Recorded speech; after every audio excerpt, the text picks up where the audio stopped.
Hello प्यारे साथियों, welcome back. कैसे हैं आप सभी? आई होप कि बहुत अच्छे होंगे। प्यारे साथियों, एक बहुत ही शानदार न्यूज़ के साथ आप सभी के सामने फिर हाजिर हुआ हूं। नौकरी 24 प्यारे साथियों आपका चैनल है। अगर सब्सक्राइब नहीं किया तो सब्सक्राइब कर लीजिए। इस चैनल के माध्यम से मैं आप तक कोई भी नई भर्ती आती है या फिर कोई भर्ती प्रोसेसिंग में होती है, उससे रिलेटेड कोई अपडेट आती है तो इस चैनल के माध्यम से मैं आप तक पहुँचाता रहता हूँ, है ना। तो साथियों, नौकरी 24 परिवार के साथ में जुड़ जाइए। अगर आप नहीं जुड़े हैं, वीडियो को शेयर ज़रूर करें। आज एक शानदार नोटिफिकेशन आउट हुआ है ना, जो हो तो पहले ही चुका है, लेकिन आज उसके बारे में बताना चाहूँगा। ये साथियों जो पद होंगे BRO के ग्रेफ के पद होंगे, है ना। ग्रेफ यानी कि जनरल रिजर्व इंजीनियरिंग फोर्स के, ठीक है। बहुत शानदार वैकेंसी है, 466 इसमें पद हैं। इनके बारे में जान लेते हैं कि नोटिफिकेशन में क्या क्या डिमांड की गई है आपसे, यानी कि कब से फॉर्म स्टार्ट हो रहे हैं, लास्ट डेट क्या है ना, और एज क्या मांगी गई है, सिलेबस क्या है, ठीक है, और इसमें आपका सिलेक्शन प्रोसेस क्या रहने वाला है। हर एक चीज़ के बारे में समझ लीजिए कि शॉर्ट नोटिफिकेशन के माध्यम से हम जानेंगे, ठीक। तो चलिए हमारे साथ बने रहिए। नौकरी 24 आपका चैनल है, सब्सक्राइब नहीं किया तो जल्दी सब्सक्राइब कर लीजिए। और चलिए आज की इस वीडियो को यहीं से शुरू करते हैं। चलिए, तो साथियों BRO के पद रहने वाले ग्रीफ के, ग्रीफ यानी कि जनरल रिजर्व इंजीनियरिंग फोर्स के ये पद रहने वाले हैं। और याद रखेंगे ये पद जो 466 ये पद हैं, ये सिर्फ और सिर्फ पुरुषों के लिए है, महिलाओं के लिए इसमें कोई पद नहीं दिया गया है। साथ यह भी याद रखेंगे, है ना। देखिए, मैंने आपको बता दिया है BRO general reserve engineering force यानी कि ग्रेफ, है ना। और ये केवल और केवल किसके है? पुरुषों के लिए है। और अगर इसमें एडवर्टाइज नंबर की अगर मैं बात करता हूँ तो 1/2024, है ना। और हम आज नोटिफिकेशन, शॉर्ट नोटिफिकेशन की डिटेल हम जानेंगे, ठीक है। चलिए स्टार्ट करते हैं। सबसे पहले जैसे कि हमारा होता है कि हम सबसे पहले इंपॉर्टेंट डेट्स के बारे में जानते हैं कि इसमें इंपॉर्टेंट डेट्स क्या है इस नोटिफिकेशन में। जैसे कब से स्टार्ट हो रहा है, लास्ट डेट क्या है, फी की लास्ट डेट क्या है, एडमिट कार्ड कब आएंगे, एग्जाम कब आएंगे, एग्जाम कब होगा, इससे रिलेटेड जितने भी इंपॉर्टेंट डेट्स होती हैं वो जान लेते हैं, ना। तो चलिए स्टार्ट करते हैं आज की पहली डेट के बारे में, यानी कि नोटिफिकेशन कब आउट हुआ इसका। सबसे पहले बात करेंगे नोटिफिकेशन। तो साथियों 11/11/2024 को इसका नोटिफिकेशन आउट हुआ था, है ना। अब इसका फॉर्म स्टार्ट कब से हो रहे हैं? तो 20/11/2024 से फॉर्म स्टार्ट हो चुके हैं प्यारे साथियों, याद रखेंगे, है ना। और इसकी लास्ट डेट है प्यारे साथियों फॉर्म भरने की 30/12/2024, यानी कि 30 दिसंबर 2024 तक आप इस फॉर्म को सबमिट कर सकते हैं। याद रखेंगे इस चीज़ को, ठीक। लास्ट डेट ऑफ फी की मैं आपको प्यारे साथियों बता देता हूँ कि 30/12/2024 ही लास्ट डेट इसकी रहने वाली है फ़ी की। यानी कि जब आप फीस जमा करते हो तो वो फीस जमा की लास्ट डेट भी वही होती है जो आपकी फॉर्म भरने की लास्ट डेट होती है, ठीक है। इसमें एग्ज़ाम डेट की अगर मैं बात करूं तो जल्द ही आपको एग्ज़ाम डेट के बारे में भी जानकारी दे दी जाएगी। और एडमिट कार्ड आपकी प्यारे साथियों एग्ज़ाम से लगभग 10 से 15 दिन पहले आपका एडमिट कार्ड के बारे में भी जारी हो जाएगी सूचना, ठीक है। ये थी कुछ इंपॉर्टेंट डेट्स। इसके अलावा अब मैं बात करूंगा एप्लीकेशन फ़ी की, यानी कि आपकी क्या इसमें फ़ीस लगने वाली है। एप्लीकेशन फ़ीस आपकी क्या लगने वाली है ये मैं आपको बता देता हूँ, ठीक है। तो प्यारे साथियों, इसमें अगर आप जनरल कैटेगरी से हैं, OBC से हैं या फिर EWS कैटेगरी से हैं, तो आपकी जो फीस रहेगी वो 50 रुपये रहेगी, मात्र 50 रुपये, ठीक है। 50 रुपये में आप अपना फॉर्म भर सकते हैं। साथ ही साथ अगर आप SC कैटेगरी से हैं, ST कैटेगरी से या फिर आप दिव्यांग हैं तो आपकी कोई भी फीस नहीं लगेगी, यानी कि आप निःशुल्क अपना फॉर्म सबमिट कर सकते हैं, ना। और अगर मैं पेमेंट मोड की अगर बात करता हूँ तो SBI कलेक्ट के माध्यम से आपकी ये क्या होगी, पेमेंट आपकी होगी, फीस की पेमेंट, याद रखेंगे, ठीक है। फीस जो भरोगे SBI कलेक्ट के माध्यम से आपको भरनी होगी, ठीक। आगे बढ़े और अब इसमें एज की बात कर लेते हैं साथियों कि इसमें एज क्या मांगी जा रही है। एज क्या मांगी जा रही है, एज के बारे में बहुत ही ज़्यादा और अच्छी तरह से हमको जानना चाहिए कि जिस हम फॉर्म को भर रहे हैं उसमें क्या हमारी एज है या नहीं है। साथियों अगर मैं टर्नर पोस्ट की बात करता हूँ तो 18 वर्ष से लेकर 25 वर्ष तक की आयु इसमें मांगी गई है टर्नर पोस्ट के लिए। और अगर मैं बाकी सभी पोस्ट के लिए बात करूं तो 18 वर्ष से लेकर 27 वर्ष तक इसमें बाकी पोस्ट के लिए एज मांगी गई है ना। अगर मैं एज लिमिट की बात करता हूं कि कब से एज मांगी गई है, यानी कि आयु की गणना कब से की गई है, तो साथियों 30/12/2024 को आयु की गणना की जाएगी। ये भी याद रखेंगे, इंपॉर्टेंट पॉइंट है आपके लिए याद रखने के लिए, ठीक है। और एज रिलैक्सेशन जो होगा वो रूल के माध्यम से होगा, जैसे कि सेंटर की वैकेंसी है, याद रखेंगे सेंटर की यानी कि केंद्र की पूरे भारत के लिए वैकेंसी है। तो पूरे भारत में क्या होता है, OBC कैटेगरी के लिए 3 वर्ष की छूट होती है, SC और ST के लिए 5 वर्ष की छूट होती है, ठीक है। ये भी याद रखेंगे। परमानेंट जॉब है, ऐसा नहीं है कि टेम्परेरी हो, बहुत ही शानदार है, अच्छे वेतन के साथ में है और आप अच्छे से अपनी लाइफ इसमें स्पेंड कर सकते हो, गुजार सकते हो, ठीक है। अच्छी वैकेंसी, अच्छे से तैयारी करें। आगे बढ़े, आगे बढ़ के अगर मैं इसमें पे एंड मैट्रिक्स लेवल की बात करता हूँ तो प्यारे साथियों पोस्ट वाइज इसकी सैलरी है जैसी पोस्ट होगी ऐसी सैलरी होगी, और जाहिर सी बात है पोस्ट अच्छी है तो सैलरी भी आपको अच्छी ही मिलने वाली है इसमें, ठीक है। इसके अलावा अगर मैं इसमें पद की बात कर लेता हूँ, टोटल पद मैं आपको बता भी चुका हूँ कि 466 यानी कि 466 पदों पर ये नोटिफिकेशन आउट हुआ है। अब इसमें UR candidate, EWS, OBC, SC and ST, है ना, सभी कैटेगरी के लिए अलग अलग खोल के इसमें पद दिए गए हैं, और किस वैकेंसी के लिए कितने पद इसमें दिए गए हैं सभी आपके सामने चार्ट शो हो रहा होगा, है ना।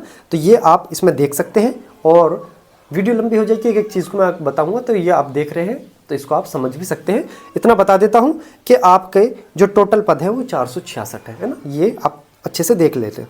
अब प्यारे साथियों क्वालिफिकेशन की बात कर लेते हैं कि इन पदों के लिए क्वालिफिकेशन क्या क्या मांगी गई है, ये भी हम जान लेते हैं। जैसे ड्रग्समैन के लिए मैं बात करता हूँ, किसके लिए, ड्रग्समैन के लिए मैं बात करता हूँ, तो 12th पास इसमें मांगी गई है विद साइंस, यानी कि 12th पास आपने साइंस से की हो, साथ ही साथ 2 वर्ष का आपके पास एग्रीकल्चर का सर्टिफिकेट होना चाहिए, या फिर ड्रग्समैनशिप आपके पास होनी चाहिए, या फिर 2 साल का नेशनल ट्रेड सर्टिफिकेट होना चाहिए, या फिर ड्रग्समैन सिविल 1 साल का आपके पास एक्सपीरियंस होना चाहिए। ये था ड्रग्समैन के लिए, ठीक है।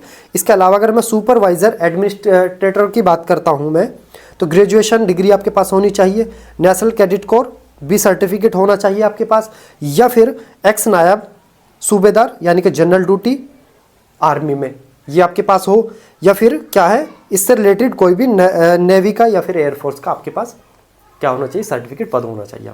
जैसे टर्नर की मैं बात कर लेता हूँ, तो टर्नर के लिए सर्टिफिकेट आपके पास होना चाहिए आईटीसी, आईटीआई, एनसीटीवीटी, है ना, डिफेंस ट्रेड सर्टिफिकेट।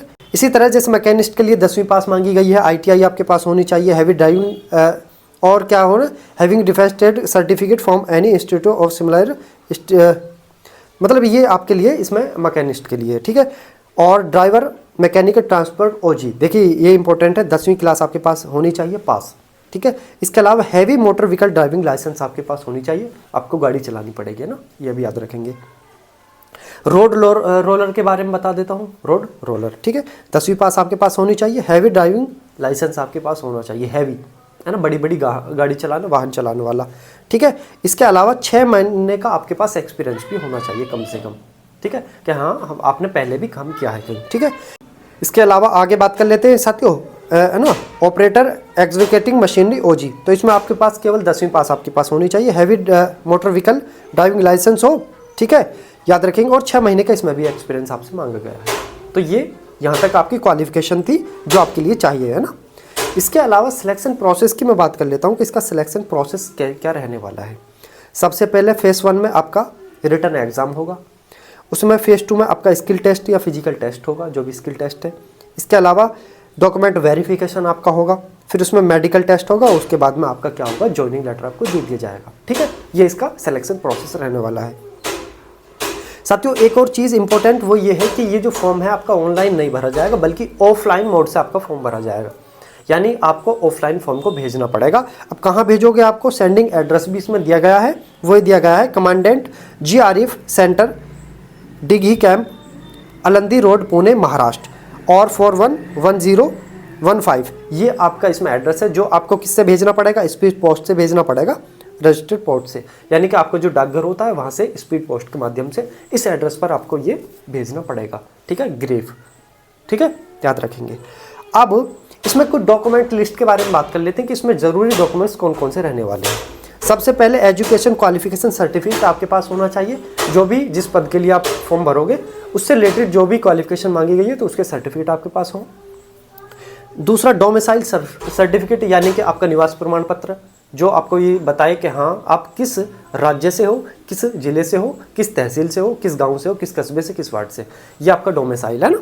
इसके अलावा कास्ट सर्टिफिकेट, अगर आप कास्ट सर्टिफिकेट की ज़रूरत आपको तब पड़ेगी जब आप जैसे OBC, SC एंड ST, है ना, इनमें अगर आप आयु में छूट चाहते हो या फिर मैरिड के आधार पर छूट चाहते हो, अगर आपके पास है तो लगा देना, आपको छूट मिल जाएगी, नहीं है तो आपको जनरल में काउंट कर दिया जाएगा, याद रखेंगे इसको, है ना। इसके अलावा आधार कार्ड आपके पास होना चाहिए, ठीक है, 1 पासपोर्ट साइज फोटोग्राफ, ठीक है। ऑफलाइन फ़ी पेमेंट रिसीप्ट ऑनलाइन है ना, उसकी जो आप फीस भरोगे तो उसमें जो रिसीप्ट मिलेगी वो कागज़ आपके पास होना चाहिए, ठीक है। एक्सपीरियंस सर्टिफिकेट आपके पास होना चाहिए, ठीक है, यदि अगर आपके पास कोई एक्सपीरियंस है तो उसका सर्टिफिकेट, और डॉक्यूमेंट सेल्फ अटेस्टेड होने चाहिए। साथियों ये वो डॉक्यूमेंट्स हैं जो आपको अपने फॉर्म के साथ में लिफाफे में रखकर वहाँ सेंड करने होंगे। ये सभी डॉक्यूमेंट्स आपको ओरिजिनल नहीं भेजने हैं बल्कि फ़ोटो कॉपी भेजनी है, और फोटो कॉपी में भी आपको अपने सेल्फ अटेस्टेड यानी कि खुद से अटेस्ट करने, अपने साइन करके इनको भेजना होगा। याद रखेंगे जो मैंने बताई ये बहुत इंपॉर्टेंट चीज़ है, इनको अभी से तैयार कर ले, है ना साथियों।